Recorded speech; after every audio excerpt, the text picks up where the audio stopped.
இந்த டால் கிராஸ் அப்படின்னு ஒரு ஹாலிவுட் படத்தை பல வருஷத்துக்கு முன்னாடி நம்ம மிஸ்டர் தமிழன் சேனல்ல பேசியிருப்போம். செம ஹிட்டான படம். கிட்டத்தட்ட அந்த படத்தோட பார்ட் 2 மாதிரி தான் இந்த எர்த் அப்படிங்கிற இன்னைக்கு பார்க்க போற இந்த படம் இருக்கு. அங்க உயரமான புற்களுக்கு மத்தியில மாட்டிக்கிட்டவங்களை பத்திய கதை தான் இந்த டால் கிராஸ் அப்படிங்கிற நீங்க தமிழ்ல பார்த்த அந்த படத்தோட கதை. இங்க இந்த எர்த் அப்படிங்கிற இந்த படத்துல ஒரு காட்டுல மாட்டிக்கிட்ட சில பேரால ஏற்படக்கூடிய பஞ்சாயத்துக்களை தான் நாம பார்க்க போறோம். அந்த படத்துலயும் புரியாத புதிர்கள் நிறைய இருக்கும். இந்த படத்துலயும் பஞ்சம் இல்லாம இருக்கும். அந்த படத்துலயும் எண்டிங்ல எக்ஸ்பிளனேஷனை நாம எக்ஸ்பிளைன் பண்ணாதான் புரியும். இல்லனா படம் மட்டும் பார்த்தா புரியாது. அதே மாதிரி தான் இங்கேயும் எக்ஸ்பிளைன் பண்ணலனா படம் என்ன அப்படிங்கிறது நமக்கு புரியாது. அந்த படம் முழுக்க கற்பனை. ஆனா இந்த படம் இயற்கையில நடக்கக்கூடிய சில விஷயங்களோட மிகைப்படுத்த உண்மை சம்பவங்களை மையமாக கொண்டு எடுக்கப்பட்டதுன்னு கூட இந்த கதைக்கு நாம பெயர் சூட்டலாம். ரைட். அப்படி என்ன இந்த கதையில இருக்குங்கிறத வாங்க படம் பார்த்து தெரிஞ்சுக்கலாம். இந்த படத்தோட ஸ்டார்டிங் சீன்ல ஒரு பெரிய கல்லு, யாரோ ஒருத்தர் அந்த கல்லை நங்குன்னு அடிச்சு நொறுக்கி ஒட்டச்சு அதோட ஆணி வேறுன்னு சொல்லுவோம் பாத்தீங்களா, அந்த மாதிரி நொறுக்கி சின்னதா கொண்டு வந்து அந்த பாட்டை எடுத்து புல்ல வளர்க்கறாப்புல காட்டுக்கு மத்தியில நட்டு வைக்கிறாங்க. இவர் யாரு என்னங்கிறது யாருக்கும் தெரியாது. அதுக்கப்புறம் பார்த்தா நம்ம ஹீரோ எங்கேயோ இருந்து சிட்டிக்குள்ள இருந்து ஒரு காட்டு பகுதிக்கு நடந்து வர அந்த டைம் தான் உலகம் முழுக்க கொரோனாவால பயங்கரமா பாதிக்கப்பட்டு எல்லா பேருமே நம்மள நாமளே குவாரண்டைன் பண்ணிக்கிட்டோம், தனிமைப்படுத்திக்கிட்டோம். இவன் அங்க இருந்து வரதுனால இவனுக்கும் காட்டுக்கு மத்தியிலேயே ஒரு கொரோனா டெஸ்ட் வச்சு அவன் யூரின் டெஸ்ட், பிளட் டெஸ்ட், அவனுக்கு கொரோனா இல்லைன்றதுக்காக சர்டிபிகேட்னு எல்லாத்தையும் செக் பண்ணி அதுக்கப்புறம் தான் அவனை உள்ளே வரானுங்க. இப்ப நம்ம ஹீரோ எதற்காக இங்க வந்திருக்கான்னா இவனோட எக்ஸ் கேர்ள் ஃபிரெண்ட், பழைய லவர் ஒருத்தி, அவ ஏதோ ஒரு ப்ராஜெக்ட் பண்ணிட்டு இருக்கா. அந்த ப்ராஜெக்ட் உதவுவதற்காக இவனை வேலைக்கு கூப்பிட இவனும் வாரேன்னு வந்திருக்கான். எல்லா டெஸ்டும் முடிஞ்சிருச்சு, எல்லாத்துலயும் நீங்க பாசிட்டிவா இருக்கீங்க. ஆனா ஒரு டவுட், ஒரு வாரத்துக்கு முன்னாடி உங்களுக்கு ரிங் வார்ம் வந்தது இல்ல அப்படின்னு கேக்குறாங்க. ரிங் வார்ம்னா உடம்புல வளைய மாதிரி தடுத்தெடுப்பு ஆவலும், அது பூஞ்சைகளால ஏற்படக்கூடிய ஒரு தொத்து வியாதி. அது என்னாச்சு, சரியாச்சா அப்படின்னு கேட்க ஆமா சரியாயிடுச்சு, ஒரு வாரம் நான் ரொம்ப ஃபிட்டா இருக்கிறேன் அப்படின்னு நம்ம ஹீரோ சொல்றேன். ஓகே, கொரோனாவும் இல்ல, மத்தபடி எந்த பிரச்சனையும் இல்ல, நீங்க தாராளமா வேலை செய்யலாம்னு சொல்லிட்டு மெடிக்கல் டெஸ்ட்ல நம்ம ஹீரோ பாஸ் ஆயிடுறாரு. அவர் இருக்கிற அந்த இடத்துலயே ஒரு பெரிய பெயிண்டிங் இருக்குங்க. அந்த பெயிண்டிங்கை நல்லா ஒத்து பாருங்க. ஒரு பெரிய கல்லா மலையா ஏதோ ஒரு பெரிய கல்லு மாதிரி இருக்கு. மேல் பக்கத்துல உடம்பே இல்லாம ரெண்டு காலு மட்டும் காது மாதிரி அங்கிட்டு இங்கிட்டு நீட்டிக்கிட்டு இருக்கும். அப்புறம் ரெண்டு பேரும் அந்த இடத்துல தொங்குவாங்க. இன்னும் ரெண்டு பேரும் கல்யாணம் பண்ணிக்கிற மாதிரி கையை பிடிச்சிக்கிட்டு இருப்பாங்க. மாப்பிள்ளையோட கண்ணு மூடப்பட்டு இருக்கும். தலை இல்லாத முண்டங்கள் அங்கங்க இருக்கும், அங்கங்க கண்கள் கட்டப்பட்டு இருக்கும். ஏகப்பட்ட வித்தியாசமா ரொம்ப கொடூரமா ஏதோ ஒண்ணு இருக்குங்க. என்னடா இது இவ்வளவு வித்தியாசமா இருக்கே அப்படின்ற மாதிரி நம்ம ஹீரோ பாத்துக்கிட்டு இருக்கும் போது அங்க இன்னொரு பொண்ணு வர. இவதான் இந்த காட்டு பகுதியில இந்த மாதிரி வரக்கூடிய சயின்டிஸ்ட்களை அவங்க போக வேண்டிய இடத்துக்கு சரியா கூட்டிட்டு வரக்கூடிய ஒரு கைடு மாதிரி தான் இவ. ஃபாரஸ்ட் ரேஞ்சர்னு சொல்லலாம், கைடுன்னு சொல்லலாம். என்ன பெயிண்டிங் இது அப்படின்னு கேட்க, நான் வருவதற்கு முன்னாடியே பல வருஷத்துக்கு முன்னாடியே இந்த போட்டோ இந்த இடத்துல தான் இருக்கு. இது பேரனாக் ஃபெக் அப்படின்னு அங்க லோக்கல்ல இருக்கக்கூடிய கிராமவாசிகள் சொல்லுவாங்க. காட்டுக்குள்ள இருக்கிற காடுகளுக்கான கடவுள்னு சொல்லலாம், இல்ல காட்டை காக்குற கருப்பன்னு சொல்லலாம், இல்ல காட்டுல தெரியுற ஆவின்னு சொல்லலாம். ஒவ்வொருத்தரும் ஒவ்வொரு விதமா பேர் வச்சு இதை கூப்பிடுவாங்களா. சும்மா கிராமத்துல வரக்கூடிய ஒரு கட்டுக்கதை தான் இது. 1970களில் நிறைய குழந்தைங்க காட்டுக்குள்ள போய் காணாம போயிட்டாங்க. அதனால ஊர்ல இருக்கிற சின்ன பசங்க காட்டுக்குள்ள போக கூடாதுன்னு சொல்லிட்டு காட்டுக்குள்ள முடி இருக்கு அது இருக்குன்னு சொல்லி ஊர்க்காரங்க பயமுறுத்தி வச்சிருக்காங்கிற மாதிரி சொல்றா. அதே மாதிரி அங்க இருக்கிற சின்ன பசங்க எல்லாம் வரைஞ்சிருக்கிற அந்த போட்டோஸ் எல்லாத்தையுமே நம்ம ஹீரோ பாக்குறாரு. அப்புறம் நாளைக்கு காலையில நம்ம புறப்படணும். நாம போக வேண்டிய தூரம் 2 நாள் பயணம். பஸ் பைக்கு எதுவும் இங்க கிடையாது. காட்டுக்குள்ள போறதுக்கு நடைபாதையா தான் போயாகணும். நடைபயணம் தான். 2 நாள் நடந்து போனா சூரியன் இருக்கிற அந்த திசை பக்கம் போனோம்னா அங்க ப்ராஜெக்ட் பண்ணக்கூடிய உங்க கலீக பாத்திரலாம், புறப்படலாம் அப்படின்னு சொல்லிட்டு படுத்து எந்திரிச்சா காலையில 2 பேரும் ஒண்ணா கிளம்புறாங்க. தேவையான ஐட்டங்கள்லாம் எடுத்துட்டு தாங்க கிளம்புறாங்க. அப்படியே நடந்து போறாங்க போய்கிட்டே இருக்காங்க. அப்படி போற வழியில அந்த பொண்ணு பேசுறத வச்சு சில மேட்டர்ஸ் நமக்கு தெரிய வருதுங்க. அடிக்கடி அந்த மாதிரி லெட்டர் போடுவோம். நம்ம ஹீரோ மார்ட்டினோட பேருக்கு இவனும் தான் பேரு மார்ட்டின் அறிமுகப்படுத்திக்கிட்டதுல, ஓ அந்த லெட்டர் எல்லாம் உங்களுக்கு தான் வந்ததா, சூப்பர். ஆனா கடந்த ஒரு 6 மாசத்துல எந்த லெட்டருமே உங்களுக்கு வரலையே, அந்த மாவும் போட்டு இல்ல ஏன் அப்படின்னு கேட்க, அது தெரியாது, அதுக்கு முன்னாடி போட்ட லெட்டர்ஸ் எல்லாம் ப்ராஜெக்ட் சம்பந்தமானதுங்கிற மாதிரி சொல்லிட்டு இருப்பான். அப்புறம் உங்க கலிக்கு என்ன ஆராய்ச்சி பண்ணிட்டு இருக்காங்க, எங்களுக்கு கொஞ்சம் புரியுற மாதிரி சொல்லுங்களேன் அப்படின்னு ஒரு இடத்துல கூடாரம் போட்டுட்டு தீய பத்த வச்சுட்டு அப்படியே பேச ஆரம்பிப்பாங்க. நம்ம ஹீரோவோட எக்ஸ் கேர்ள் ஃபிரெண்ட், அவ பண்ணிக்கிட்டு இருக்கிற ஆராய்ச்சி என்னன்னா, கேள்விப்பட்டிருக்கீங்களா, தாவரவியல்ல எக்ஸ்பர்ட் இருக்கிற யாருக்காவதுனா இந்த டேர்ம் உங்களுக்கு தெரிஞ்சிருக்கலாம். மைக்கோர்ஷியா அப்படின்னு ஒரு டேர்ம் நீங்க கேள்விப்பட்டிருப்பீங்க. மைக்கோர்ஷியானா ஒண்ணும் இல்ல, பூஞ்சைகள் இருக்குல்ல, காட்டுல இருக்கக்கூடிய மரம், செடி, கொடி இதுகளுக்கு பக்கத்துல இந்த பூஞ்சைகள் காளான்கள் எல்லாம் வளரும். அந்த பூஞ்சைகளுக்கும் பக்கத்திலேயே இருக்கிற அந்த தாவரத்துக்கும் இடையே இருக்கக்கூடிய அந்த பாண்டிங், அதத்தான் மைக்கோர்ஷியா அப்படின்னு சொல்லுவாங்க. என்னைக்காவது ஒரு நாள் நீங்க யோசிச்சு பார்த்திருக்கீங்களா, பொதுவா தாவரங்கள் எல்லாம் ஏன் பச்சை பசேன்னு இருக்கு யோசிச்சதுண்டா? தாவரங்கள் எல்லாம் பச்சை கலர்ல இருந்தாதான் சூரிய ஒளியின் மூலமாக ஒளி சேர்க்கை செஞ்சு தான் உடம்புக்கு தேவையான சூரியன் மூலம் கிடைக்கக்கூடிய அந்த சத்துக்களை அதால உருவாக்க முடியும். ஆனா பூஞ்சைகள் அது வெள்ளையா இருக்கும், பச்சையா மட்டும் இருக்காது. அப்புறம் எப்படி பச்சை கலர்ல இல்லாத இந்த பூஞ்சைகள் உயிர் வாழ்கிறது அப்படின்னு நீங்க யோசிச்சதுண்டா? அங்க அந்த பூஞ்சைகளுக்கு பக்கத்துல இருக்கக்கூடிய பச்சை கலர் நம்ம தாவரங்கள் இருக்கு இல்லையா, மரம் செடி கொடிகள், இதுகெல்லாம் என்ன பண்ணும், ஒளிச்சேர்க்கை மூலமாக அந்த பச்சை கலரின் மூலமா சூரிய ஒளியின் மூலமா கிடைக்கக்கூடிய அந்த ஒளிச்சேர்க்கை சத்துக்கள் எல்லாத்தையும் காளான்களுக்கு பாவமேனு கொடுக்கும். அதுகளுக்கு பச்சை கலர் இல்லையே, அதுகளால சர்வே பண்ண முடியாதுன்னு கொடுக்கும். அதுக்கு அந்த காளான்கள் என்ன பண்ணும், எனக்கு நீ இந்த உதவி பண்ணிருக்க, உனக்கு நானே மண்ணில இருந்து கிடைக்கக்கூடிய ஊட்டச்சத்துக்கள், உன்னால கிடைச்சு எடுத்துக்க முடியாத சில ஊட்டச்சத்துக்களை நான் கொடுக்குறேன்னு பாஸ்பரஸ் உரம் மாதிரி போடுவாங்க பாத்தீங்களா, மாட்டோட சாணத்துல இருந்து கிடைக்கும், அந்த மாதிரி ஊட்டச்சத்துக்களை நான் உனக்கு கொடுக்குறேன்னு அதுவும் கொடுக்கும். இந்த உடன்படிக்கைக்கு பேர் தான் மைக்கோஷியா அப்படின்னு சொல்லுவாங்க. இந்த மைக்கோஷியாங்கிற இத பத்தி ஆராய்ச்சி பண்றதுக்காக அந்த அம்மா வந்திருக்கு. இந்த டெக்னிக்கை பயன்படுத்தி நாம எப்படி விவசாயத்தை விளைச்சல பெருக்கலாம் அப்படின்றதுக்காக கவர்மெண்ட் ஃபண்ட் பண்ணி இந்த மாதிரி ஒரு ப்ராஜெக்ட் நடத்திக்கிட்டு இருக்காங்க. அதை பத்தி எல்லாம் எடுத்து சொல்லிட்டு இருக்காப்ல நம்ம ஹீரோ. அப்படியே அடுத்த நாள் காலையில எந்திரிச்சு மறுபடியும் நடபயணமா போயிட்டே இருக்காங்க. ஒரு இடத்துல உட்காந்து டீ குடிக்கிறாங்க, ஒரு இடத்துல கேம்ப் போடுறானுங்க. இங்க வச்சுதான் ஓம் ப்ராஜெக்ட்டுக்கும் அந்த அம்மா பண்ற ப்ராஜெக்ட்டுக்கும் சம்பந்தமே இல்லையே, இருந்தாலும் அந்த அம்மா ஏன் ஒன்ன கூப்பிட்டு இருக்கு அப்படிங்கிற மாதிரி அந்த கைடு கேட்க இவனும் சொல்லிடுறாங்க, ஒரு காலத்துல நானும் அவளும் லவ் பண்ணோம், ஆனா கூடால சந்தர்ப்ப சூழ்நிலையில நாங்க பிரிஞ்சிட்டோம், இப்ப மறுபடியும் அவன் என்ன கூப்பிட்டு இருக்கா, சோ அவளை பாக்குறதுக்காகத்தான் நான் இந்த காட்டுக்குள்ள வந்திருக்கிறதா ஓப்பனா அவனும் உண்மையை சொல்லிடுறாங்க. சரி ஓகே, படுத்துட்டு காலையில எந்திரிச்சு போலான்ட்டு ராத்திரி பழைய கதைகள் எல்லாத்தையும் பேசிட்டு படுக்க போற சமயம் நம்ம ஹீரோவோட கையில திடீர்னு அரிக்க ஆரம்பிக்கும். என்னடா அரிக்க ஆரம்பிக்குதுன்னு எடுத்து அரிப்பு மருந்தை போட்டு விட்டு போடுப்பான். அவன் உடம்புல கரெக்டா கையில பாருங்க அப்படியே ரிங் மாதிரி அரிப்பு ஏற்பட்டிருக்கும். இது ரிங் வாம்னு நான் சொன்னேன் இல்லையா, பூஞ்சைகளால ஏற்படக்கூடிய ஒரு வியாதி, ஒரு தொத்து வியாதி. அதுல அவன் பாதிக்கப்பட்டு அதுக்கப்புறம் கிளியர் ஆயிட்டான். இப்போ ஒரு வாரமா எந்த பிரச்சனையும் இல்ல, இருந்தாலும் அந்த காயம்பட்ட இடம் லைட்டா அரிக்குது போல, மருந்து போட்டு விட்டுட்டு படுக்கிறான். நல்லா தூங்கிருப்பாங்க. நல்லா தூங்கிட்டு இருக்கிற சமயம் திடீர்னு மொத்துன்னு அடி. நம்ம ஹீரோ கூடாரத்துக்குள்ள இருக்கும் போது கூடாரத்துக்கு மேல இருந்தே அடி நடிச்சு மயக்கம் அடைய வச்சிருக்காங்க. காலையில நம்ம ஹீரோ முழிச்சு பார்த்தா எப்படி அடி வாங்கி மயக்கம் கிடக்குறான்னு பாருங்க. அவன் கால் பாருங்க, கால்ல போட்டு இந்த ஷூவை யாரோ கழட்டு போயிருக்காங்க, வெறும் கால்ல கிடக்குறான். அப்புறம் ஓரளவு தட்டு மாதிரி எந்திரிச்சு போய் அந்த பக்கத்துல பார்த்தா அந்த பொண்ணோட கை மட்டும் வெளியில தெரியும். ஐயோ கொண்டு விட்டாயிலோன்னு பார்த்தா நல்ல வேலைங்க, சாகல உசுரோட தான் இருக்கிறா, ஆனா நல்லா அடி வாங்கி இருக்கிறா. இவங்க காலு கையில போட்டிருந்த ஷூ செப்பல் எல்லாத்தையும் உரிட்டானுங்க. அதே மாதிரி இவங்க ரிசர்ச்சுக்காக கொண்டு வந்த சில ஐட்டங்களையும் உரிட்டானுங்க. யார் இவங்க, எதற்காக நம்மள இப்படி அடிச்சாங்க, ஏன் ஷூவை பிடிக்கிட்டு போனாங்கிறதெல்லாம் ஒன்னும் உலச்சனை இல்ல. சரி, காட்டுக்குள்ள அங்க எங்கேயும் திரியிற ஆட்கள் ஷூக்காக நம்மள அடிச்சிருப்பாங்களோன்னு நினைச்சிட்டு இவங்களும் முன்னேறி போறாங்க. ஆனா ஷூ போட்டு நடந்து போனாலே ரொம்ப சிரமம். இதுல நம்ம ஹீரோ வெறுங்கால நடந்து போனா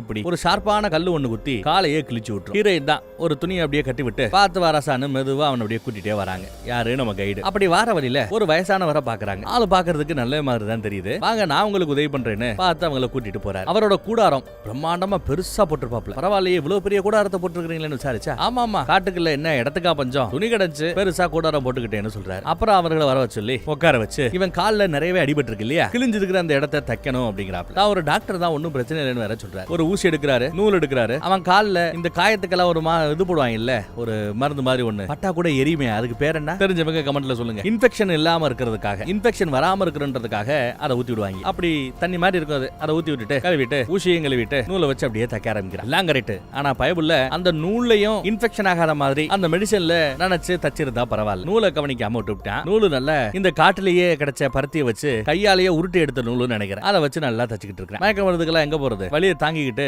இதெல்லாம் நடக்குதுங்க. அதுக்கப்புறம் ஒரு நல்ல சூப்பு போட்டு கொடுத்து சாப்பிட சொல்றான், சாப்பிடுறாங்க. அதுக்கப்புறம் டீ மாதிரி இதையும் சாப்பிடுங்க நல்லா இருக்குன்னு சொல்லிட்டு டீ மாதிரி ஒண்ணு போட்டு கொடுக்க சூப்பரா இருக்குங்கன்னு வாங்கி குடிக்குதுங்க. ஆனா சாப்பிட்ட கொஞ்ச நேரத்துல பார்த்தா ரெண்டு பேரும் மயங்கி விழுந்துறாங்க.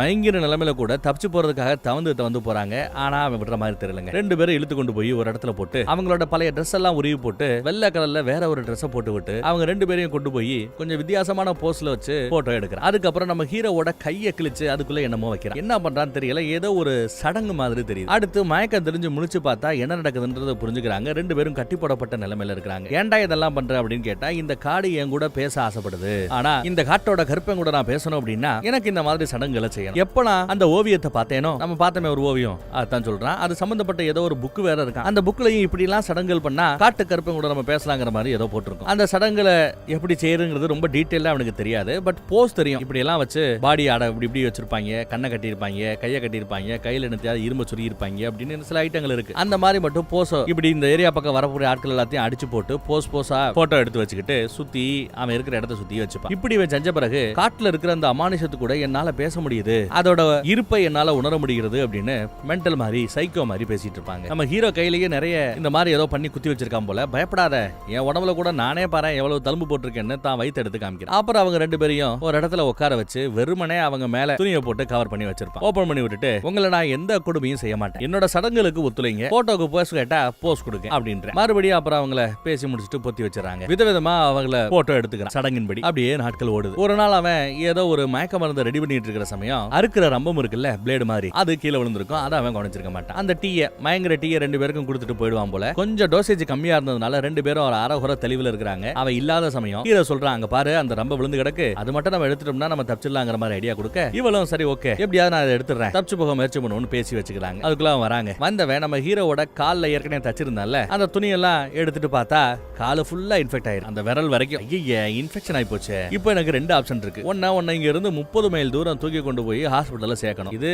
நடக்காத காரியம். ஒன்ன விடவும் முடியாது, நானும் 30 கிலோமீட்டர் ஒன்னு தூக்கிட்டு போகவும் முடியாது. அடுத்த ஆப்ஷன் என்ன, இன்ஃபெக்ஷன் ஆயிருக்கிற அந்த விரல்களை வெட்டி எடுக்கணும். அப்பதான் உன் காலுக்கு நல்லது, உன் உசுருக்கு நல்லது. அதை வேணா நான் செய்யறேன், நான் டாக்டர் நான் செய்யறேன் அப்படிங்கிறான். ஹீரோவோ பதறுவான், ஐயோ வேண்டாம்னு. இருந்தாலும் வலுக்கட்டாயமா கால் எடுத்து வச்சுட்டு கையில கோடாரி வச்சுக்கிட்டு விரலை வெட்டுறதுக்கு குறி வச்சு அடிப்பாங்க. கரெக்டா கால்ல படாது. ஐயோ அப்படின்னு பதறுவான். சத்தப்படாம இரு அப்படின்னு மறுபடியும் போடுவான். மறுபடியும் படாது, இன்னும் பதறுவான். சத்தப்படாம இருடா, டென்ஷன் ஆகாதடா அப்படின்னு ஓங்கி ஒரு போடு வரப்படுக்க சுண்டு விரல் பாதியில வெட்டிக்கிட்டு நிக்கும். அப்படியே துடிப்பாங்க வழியில. கொஞ்சம் பொறு, 3 விரலை வெட்டி எடுத்தா எல்லாம் சரியா பண்ணணும், மறுபடியும் ஒரு போடு போடுவான். இப்படி எத்தனை தடவை வெட்டினான்னு தெரியல, புல்லா வெட்டுற மாதிரி நம்ம ஹீரோவோட விரலை வெட்டி எடுத்தாங்க. அப்புறம் ஏதோ கட்டு போட்டு வச்சிருக்கேன். அவங்க நம்ம ஒரு நாள் நம்ம ஹீரோவை வெளியில போட்டுட்டு ஹீரோயினை உள்ள சேர்ல உட்கார வச்சுட்டு வெளியில வர சமயம் அவ டப்புனு முழிச்சு அப்படியே சேர கவுத்தி கொஞ்சம் கொஞ்சமா ஊந்து போய் அந்த ரம்பத்தை எடுத்து தன்னோட கட்டை அவுத்து விடுறான். அதே சமயம் அந்த பக்கம் நம்ம ஹீரோவை வச்சு விதமா அவன் போஸ்ட் எடுத்துக்கிட்டு இருப்பான். சடங்கு போஸ்ட். உள்ள வருவான். உள்ள வந்து பார்த்தா நம்ம ஹீரோயினை காணோம். எங்கடா ஹீரோயினை காணமே அப்படின்னு தேடிக்கிட்டு இருக்கும் போதே மட்டார்னு ஒரு போடு, தலையில ரத்தம் பீச்சிக்கும். கையில கிடைச்சதெல்லாம் வச்சு ஓங்கி ஒரு போடு போட்டு அங்க இருந்து எஸ்கேப் ஆகி வெளியில வராங்க. வெளியில வந்ததுமே கையில இருந்து இந்த ரம்பத்தை வச்சு ஹீரோவோட கட்டுகளை அவுத்து விட்டு ஹீரோவையும் காப்பாத்தி எந்திரிக்கிற சமயம் பின்னாடியே அவனும் எந்திரிச்சான். கோடாரி எடுத்துட்டு இவங்களை வெட்ட வரான். இருந்தாலும் நல்லா அடி வாங்கி இருக்கிறதுனால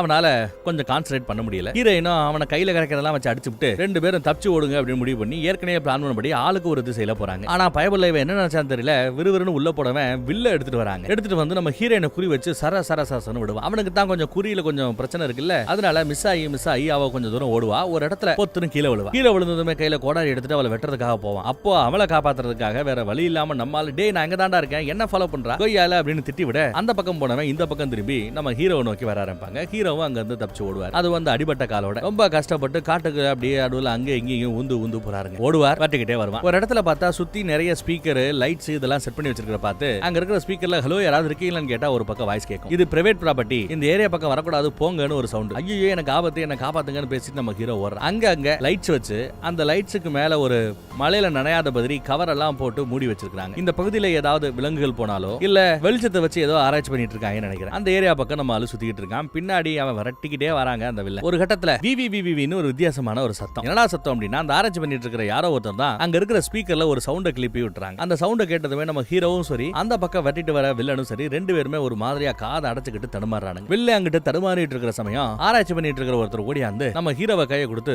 தூக்கி விடுறாங்க. இருந்தாலும் பயம், உடம்பு முழுக்க பாருங்க கொரோனாக்கு பயந்துகிட்டு கவசம் போட்டு வச்சிருக்காங்க. உனக்கு கொரோனா இருக்கா இல்லையான்னு செக் பண்ணணும் அப்படின்னு ஒரு காது குடைவன் பாத்தீங்களா பஞ்சு, அந்த மாதிரி ஒண்ணு கொடுத்துட்டு மூக்குல இருந்து எடுத்து கொடுக்க சொல்றாங்க. அவனு எடுத்து கொடுக்குறான். இன்ஸ்டன்ட் ரிசல்ட் தான். செக் பண்ண உடனே இவனுக்கு கொரோனா பிரச்சனை இல்லைன்னு தெரிஞ்சதும் கை கொடுத்து தூக்குறாங்க. அதுக்கப்புறம் தான் பார்த்தா நம்ம ஹீரோ தேடி வந்த அந்த எக்ஸ் கேர்ள் ஃப்ரெண்டே இவதான். அவளும் பார்த்துட்டு நீயாடா அப்படின்னு சொல்லிட்டு மாத்தின பார்த்து வா வா அப்படின்னு கைத்தாங்களா தூக்கி கொண்டு போய் அவங்க ஆராய்ச்சி பண்ணக்கூடிய அந்த இடத்துல கொண்டு போய் செட்டில் பண்றாங்க. ஒரு பெரிய கேம்ப் மாதிரி இருக்கும். மொத்தத்துல இந்த ஒட்டுமொத்த ஆராய்ச்சியும் பண்ணிட்டு இருக்கிறது இவ ஒருத்தி தாங்க. சவுண்ட வச்சும் லைட்ஸை வச்சு இவ ஆராய்ச்சி பண்ணிட்டு இருக்கா. என் கூட இன்னொருத்தையும் தப்பிச்சு வந்துகிட்டு இருந்தா அவளையும் நாம தேடணும் சொல்ல சரின்னு ஹீரோவும் அவளும் மறுபடியும் தேட போவாங்க. ஒரு கட்டத்துல மேல நீங்க ஏறு நான் போய் தேடி அவளை காப்பாத்தி கூட்டு வரேன்னு சொல்லிட்டு அவங்க உள்ள போய் எப்படியோ தேடி கண்டுபிடிச்சு அந்த பொண்ணையும் கூட்டி வந்துடுறாங்க. இப்போ ஒரு வழியா அந்த சயின்டிஸ்டோட கேம்ப்ல இவங்க 3 பேருமே செட்டில் ஆயிருக்காங்க. இங்க வச்சுதான் அவ சொல்றா காட்டுக்குள்ள கருப்பை அதெல்லாம் எதுவும் கிடையாது, ஏதோ ஒரு அமானுஷ்யம் இருக்கிறது நிஜம். இந்த காட்டுல இருக்கக்கூடிய ஒட்டுமொத்த மரங்களுமே ஏதோ ஒரு வகையில லிங்க் செய்யப்பட்டிருக்கு, கனெக்ட் செய்யப்பட்டிருக்கு. அதுகளுக்குள்ள அதுக கம்யூனிகேட் பண்ணிக்கிறதுங்க. அந்த கம்யூனிகேஷன் என்ன ஏதுங்கிறத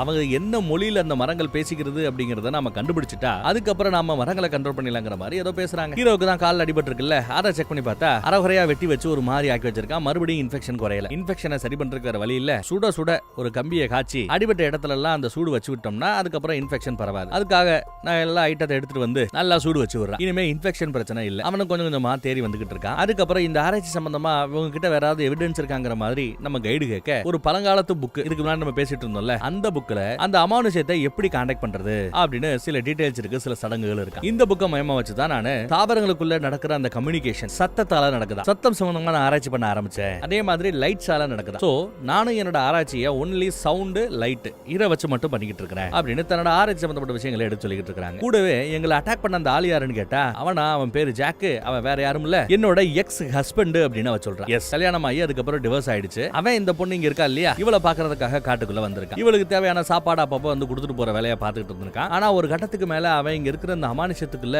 அடிமையாகி போயிட்டான். ஏதோ ஒண்ணு அவன் கேட்டிருக்கான், பார்த்திருக்கான், அது உண்மையா நினைக்கிறான். அதை அடையிறதுக்கு இந்த சடங்குகள் தான் சரியான வழி நினைச்சு அந்த சடங்குகளை அவன் ஃபாலோ பண்ணிட்டு இருக்கான். ஆனா நான் இதுக்கு எல்லாத்துக்கும் ஒரு சயின்ஸ் ஃபுல் அறிவுபூர்வமான ஆதாரங்கள் கிடைக்குமான்னு நான் முயற்சி பண்ணிட்டு இருக்கேங்கிற மாதிரி இவ சொல்லிக்கிட்டு இருக்கா. ஆக விரட்டின அவன் புருஷன், காப்பாத்துற இவ பொண்டாட்டி. ஆனா ரெண்டு பேருக்கும் டிவோர்ஸ் ஆயிடுச்சு. இப்போ புதுசா வர்ற நம்ம கேரக்டர் அவனுக்கு இப்பதான் இவளுக்கு கல்யாணம் ஆகி டிவோர்ஸ் ஆன எல்லா மேட்டருமே தெரிய வருதுங்க. இந்த மேட்டர்லாம் அவன் லெட்டர் போட்டு இவனை கூப்பிடும் போது சொல்லல. அதே மாதிரி நம்ம ஹீரோவை எப்படி இவ லெட்டர் போட்டு கூப்பிட்டா அதே மாதிரி தான் புருஷனையும் கூப்பிட்டுருப்பாளோ அப்படின்னு பார்த்தா இல்ல, இவ கூப்பிடவே இல்ல. ஆனா அவனா தேடி இங்க வந்திருக்கான். அவனுக்கும் அந்த ரிங் வார்ம் அப்படின்னு ஒரு பிரச்சனை சொன்ன பாத்தீங்களா, பூஞ்சைகளால ஏற்படக்கூடிய ஒரு வியாதி, அந்த வியாதி ஏற்பட்டு இருக்கு. மேபி இந்த காடு தான் அந்த ரிங் வார்ம்ங்கிற நோயால, பூஞ்சை நோயால பாதிக்கப்பட்ட எல்லாரையும் அந்த வியாதியின் மூலமா கம்யூனிகேட் பண்ணுதோ, இந்த காட்டுக்கு இவங்க தேவை, அதனால இங்க வர வைக்குதோ அப்படிங்கிற மாதிரி ஒரு சந்தேகமும் அந்த அம்மாவுக்கு இருக்கு. இது எல்லாத்துக்கும் மூல காரணமா இருக்கிறது இவங்க சொல்ற அந்த சவுண்ட், அந்த கனெக்ஷன், இதெல்லாம் எங்க அதோட சிக்னல் வந்து ரொம்ப ஸ்ட்ராங்கா இருக்குன்னா இந்த காட்டுக்கு மத்தியில ஒரு பெரிய கல்லு மாதிரி ஒண்ணு இருக்கும். அந்த கல்லை சுத்தி தான் இதெல்லாம் நடக்குதுங்கிற உட்பட அந்த அம்மா எல்லாத்தையும் எடுத்து சொல்லுதுங்க. இது சம்பந்தமா தான் ஆராய்ச்சி பண்ணிட்டு இருக்கேன், கூடிய விரைவில் நான் எல்லாத்தையும் கண்டுபிடிச்சிருங்கிற மாதிரி பேசிட்டு இருக்கு. ஆனா நம்ம ஹீரோவோ கைடோட பேச்சை கேட்டுட்டு அதெல்லாம் இருக்கட்டும், முதல் நாம இங்க இருந்து தப்பிச்சு போவோம், இல்ல எங்களை கொல்ல வந்தாலு இதுக்குள்ளேயே வந்து எங்களை பிடிச்சிருவாங்க, காலையில எந்திரிச்சு தப்பிச்சு போயிடலான்னு உட்பட பேசி வச்சிருக்காங்க. இவங்க பேசினதை கேட்டுச்சோ என்னவோ தெரியல, அந்த காட்டுக்குள்ள இருக்கிற எல்லா காளான்களும் பூஞ்சைகளுமே ஒரு விதமான கெமிக்கலை, புகைய அங்க கிளப்புது. பூஞ்சைகள் ஒரு முதிர்ச்சி அடைஞ்ச பின்னாடி இப்படிதான் வெடிச்சு சிதறும். அப்படி வெடிச்சு சிதறும் போது புகை ஒண்ணு வெளியில கிளம்பும். அது அடுத்த நாள் பார்த்தா ஒரு பெரிய மூட்டை மாதிரி, பனி மூட்டை மாதிரி, புகை மூட்டை மாதிரி இவங்களோட கேம்பையே சுத்தி நிக்குது. இவங்க காலையில சரி நாங்க கிளம்புறோம் அப்படின்ட்டு விறுவிறுன்னு அதுக்குள்ள போனாங்கன்னா அவங்க காது ஃபுல்லா ஒய்ன்னு ஒரு சத்தம், தலைவலி, என்னென்னமோ அவங்க காதுக்குள்ள நடக்குது, மூளைக்குள்ள நடக்குது. அவங்களால தாங்கிக்கவே முடியல. இவங்களுக்கு இருந்து வெளியில போக விடாம அந்த மூட்டை இவங்களை தடுக்குது. பைத்தியம் பிடிச்சாப்ல ரெண்டு பேரும் கத்திக்கிட்டு இருக்க, நல்ல வேலை அந்த அம்மா உள்ள இருந்து ஓடியாந்து இவங்க ரெண்டு பேரையும் காப்பாத்தி மறுபடியும் உள்ள கொண்டு வந்து வைக்கிறாங்க. அதுக்கப்புறம் தான் இந்த டிஃபென்ஸ் மோட பத்தி எக்ஸ்பிளைன் பண்றாங்க. உங்களை இங்க இருந்து வெளியில விட கூடாது அப்படின்னு காடு முடிவு பண்ணிச்சு நினைக்கிறேன். அதனாலதான் பூஞ்சைகளின் மூலமா இப்படி புகைகளை கிளப்பி விட்டு உங்களை லாக் பண்ணது காடு அப்படின்னு சொல்றாங்க.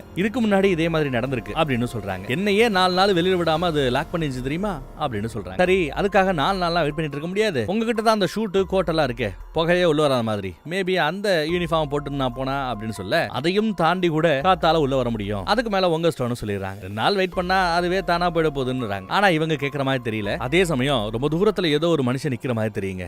யாரோ நிக்கிறாங்கன்னு சொல்லிட்டு கையில கட்டை எடுத்துக்கிட்டு தேடி போறாங்க. அங்க போய் பார்த்தா மரத்தாலேயே ஒரு மனுஷன் இவங்களை வாட்ச் பண்றாப்ல யாரோ ரெஸ்ட் பண்ணி வச்சிருக்காங்க. யாரு செட் பண்ணி வச்சிருப்பா, அந்த புருஷங்காரன் தான், அந்த பெரியவர் தான் செட் பண்ணி வச்சிருப்பாப்ல போல தெரியுது. அதை கண்டு பயந்துகிட்டு எங்களுக்கு டைம் இல்ல, நாங்க உடனே போயாகணும்னு அடுத்த நாள் மறுபடியும் அந்த யூனிஃபார்ம் போட்டுக்கிட்டு மாஸ்க போட்டுக்கிட்டு எதுக்கு ஏதாவது நடந்தா கயிறை பிடிச்சி இழுத்துக்கலாம்னு சேஃப்டிக்கு கயிறையும் கட்டிக்கிட்டு கைட அனுப்பிச்சுடுறாங்க. அந்த அம்மா வேண்டாம் போக வேண்டாம்னு எவ்வளவு சொன்னாலும் கேட்காம இவ போறா. கொஞ்சம் தூரம் தாங்க போயிருப்பா. மறுபடியும் அதே மாதிரி என்னென்னமோ நம்ம மூளைக்கு எட்டாத விஷயங்கள் எல்லாம் அவளுக்கு தெரிய வரும். தாங்கிக்க முடியாம கதறி அழுவா. அப்படியே கயத்தை பிடிச்சு விறுவிறுன்னு இழுத்து அந்த புகை மூட்டத்துல இருந்து எப்படியோ அந்த பொண்ணை காப்பாத்திடுறாங்க. அவ அந்த மூட்டத்துல இருந்து வெளியில வந்ததுமே என்னால முடியல, அது நம்மள விடாதுன்னு கத்துவா, அழுவா. ஒண்ணும் இல்லைன்னு அவளை கொஞ்சம் ஆசுவாசப்படுத்துவாங்க. அன்னைக்கு ராத்திரி பார்த்தா அந்த பக்கம் சிவப்பு கலர்ல ஒரு லைட் ஆன் பண்ணி நான் இங்கதான் இருக்கேன் வாங்கங்கிற மாதிரி கூப்பிடுறான் அந்த பெருசு. இவங்களோ பயப்படுறாங்க. ஆனா அந்த அம்மா என்னதான் இருந்தாலும் என் பழைய புருஷன் இல்லையா, என்ன எதுவும் செய்ய மாட்டான், பயப்படாதீங்க நான் போய் பேசிட்டு வரேன்னு இவளும் போய் பேசிட்டு வரா. என்ன பேசிட்டாங்கன்னு தெரியல, பட் வந்ததும் காட்டுக்குள்ள இருக்கிற அந்த அமானுஷ்யம் அவன் கூட பேசிச்சான். நம்ம கூடயும் பேசணும்னு ஆசைப்படுதான். அதைத்தான் வந்து சொல்லிட்டு போயிருக்கான். அதற்கான சில சடங்குகளை நம்மள செய்ய சொல்றான். அப்படி செஞ்சா நம்மள அவ எதுவும் செய்ய மாட்டான். அந்த அமானுஷ்யமும் என்ன நம்ம கிட்ட இருந்து எதிர்பார்க்கறது நம்ம தெரிஞ்சுக்கலாங்கிற மாதிரி பேச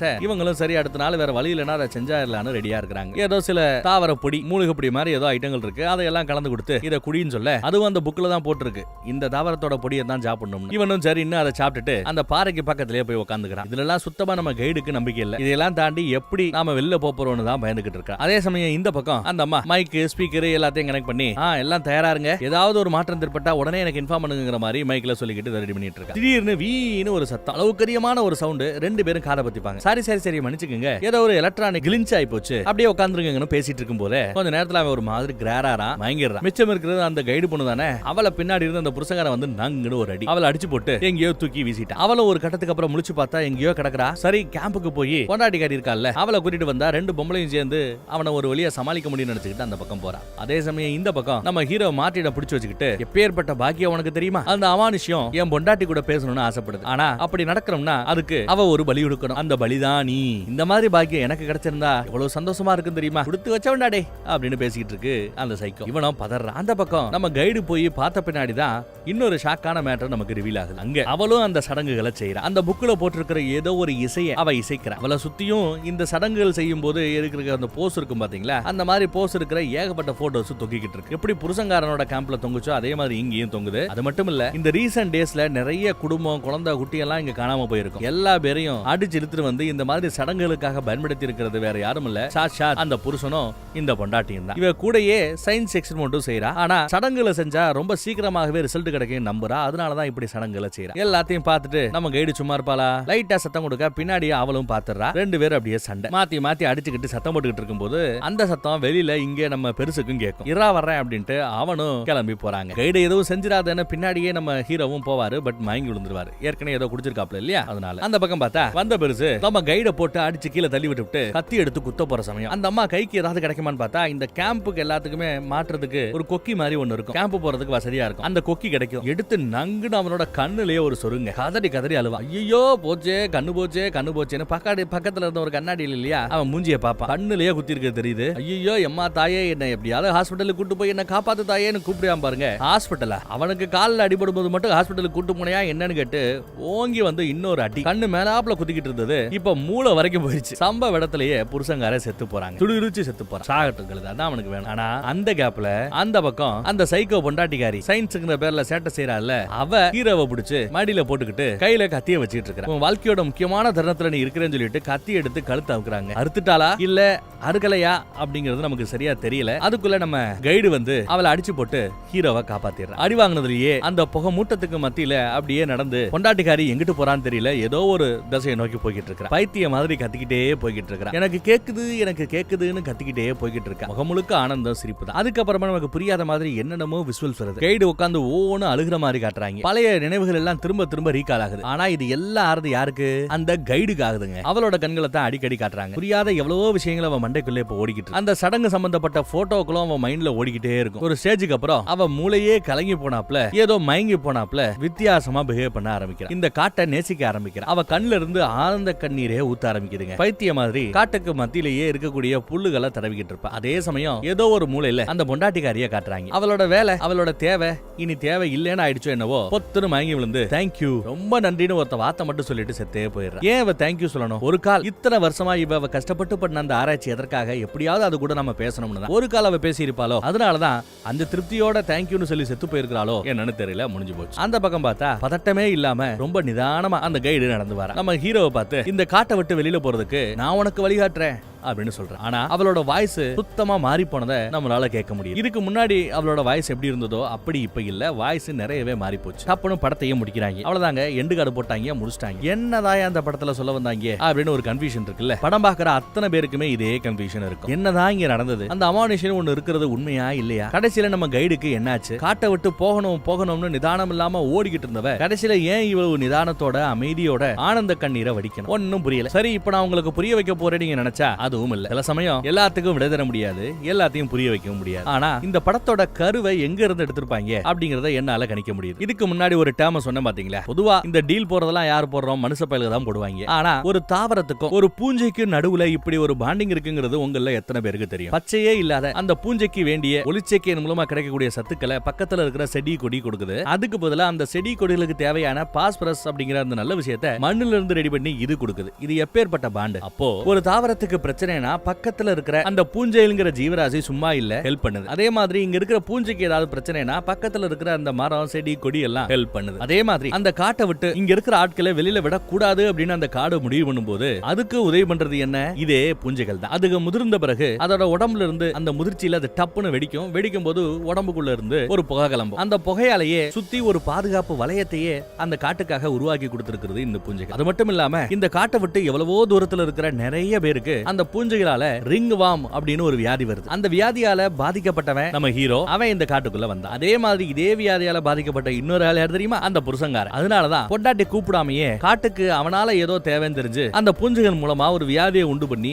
அவனை எப்படியோ இழுத்து கொண்டு வந்திருக்கு அந்த காடு. இது ஏதோ முழுக்க கற்பனை நினைக்க வேண்டாம். நான் ஏற்கனவே சொன்ன மாதிரி இயற்கையில இருக்கிற இந்த நிகழ்வை நாம கவனிக்க தவறிட்டோம். உண்மையிலேயே இந்த மாதிரி நிகழ்வு இருக்கு. அதோட மிகைப்படுத்துதல் தான் இப்ப நம்ம பார்த்த இந்த படம். அதே மாதிரி கொரோனா காலகட்டத்தில் இந்த கதை நடக்கிறதுங்கிறத நீங்க புரிஞ்சுக்கணும். கொரோனா எங்க இருந்து வந்துச்சுன்னு கேட்டா சைனால இருந்து வந்ததுன்னு சொல்றோம். இன்னொரு சம்பந்தப்பட்ட ஆராய்ச்சிகள் போய்கிட்டு இருக்கு. இந்த படத்துல இவங்க சொல்லாம சொல்ல வர விஷயம் என்ன தெரியுமா? ஏன் அந்த கொரோனா இயற்கையால ஏவப்பட்ட ஒரு மனிதர்கள் மீதான தாக்குதலா இருக்க கூடாது அப்படிங்கிற கேள்வி. ஏன் இருக்க கூடாது? காடு தன்னை காப்பாத்திக்க இவ்வளவு செஞ்சிருக்கு. இந்த ஒட்டுமொத்த உலகத்துல மனிதர்கள் தான் நல்லா இருக்கணும்ன்றதுக்காக இயற்கையை எப்படி அழிக்கிற, அப்படி அழிக்கிற அத்தனை பேரையும் திரும்பி பார்க்கிற மாதிரி இயற்கை ஏன் இந்த போற நமக்கு எதிராக தொடுத்து இருக்க கூடாது? அதுக்கு இந்த பூஞ்சைகளையும் காளான்களையும் தன்னோட அடியாட்களாக ஏன் பயன்படுத்தி இருக்க கூடாது? அதே மாதிரி தான் உலகத்துல எவ்வளவோ வியாதிகள், எய்ட்ஸ் கூட பாத்தீங்கன்னா ஏதோ காட்டுக்குள்ள இருந்த குரங்கு இனத்தின் மூலமா தான் மனிதர்களுக்கு பரவச்சுன்னு நம்ம கேள்விப்பட்டிருப்போம். பன்றிகளின் மூலமாக பரவக்கூடிய வியாதிகள் இருக்கு. காட்டுல இருக்கக்கூடிய கோழிகளின் மூலமாக பரவக்கூடிய வியாதிகள் இருக்கு. இந்த வியாதிகள் கூட ஏன் காட்டுல இருக்கிற அந்த விலங்குகளின் மூலமாக இயற்கை நம் மீது போதெடுத்த போராக இது இருக்க கூடாது? நாம ஏன் அதையெல்லாம் கவனிக்க தவறிக்கிட்டு இருக்கிறோம்? ஏன் நம்மளும் வாழ்ந்து கூட இருக்கிற அந்த இயற்கையை அழிக்காம இயற்கையோட சேர்ந்து வாழக்கூடாது? இந்த கேள்வி நம்ம மனசுல எழுவதற்காகத்தான் காடு இப்படி போற தொடுக்குதோ என்னவோ. வேற ஒரு நல்ல படத்துல மறுபடியும் சந்திப்போம். அதுவரை காத்திருங்க.